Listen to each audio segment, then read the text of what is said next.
கொசு உற்பத்தியை தடுப்பதற்கான வழிகாட்டுதல்களை அமல்படுத்துமாறு மாவட்ட நிர்வாகங்களுக்கு பொது சுகாதாரத்துறை அறிவுறுத்தியுள்ளது.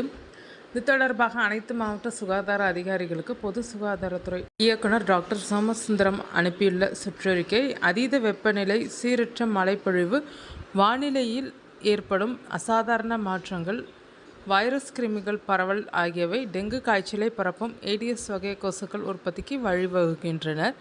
வழக்கமாக உள்ள கண்காணிப்பு மற்றும் நோய் தடுப்பு நடவடிக்கைகளில் கூடுதல் சவாலை அளிக்கும் வகையில் இந்த காரணிகள் அமைந்துள்ளனர்.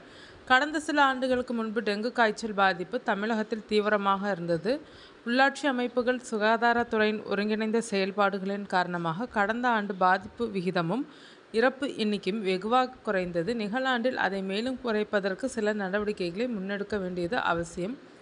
அதன்படி சுகாதார இணைய பக்கத்தில் டெங்கு பாதிப்புகள் குறித்த விவரங்களை உடனுக்குடன் பதிவேற்றுவது அவசியம். அப்போதுதான் நிகழ்நேர தகவல்கள் கிடைக்கப்பெற்று டெங்கு பரவலை தடுக்க முடியும். நோய் பரப்பும் பூச்சிகள், கொசுக்களை கண்காணித்து அவற்றின் உற்பத்தியை குறைக்க நடவடிக்கை எடுப்பது முக்கியம். அரசு மருத்துவமனையில் டெங்கு பரிசோதனைகளை கட்டணமில்லாமல் மேற்கொள்வதற்கான கட்டமைப்பு தயார் நிலையில் இருத்தல் வேண்டும்.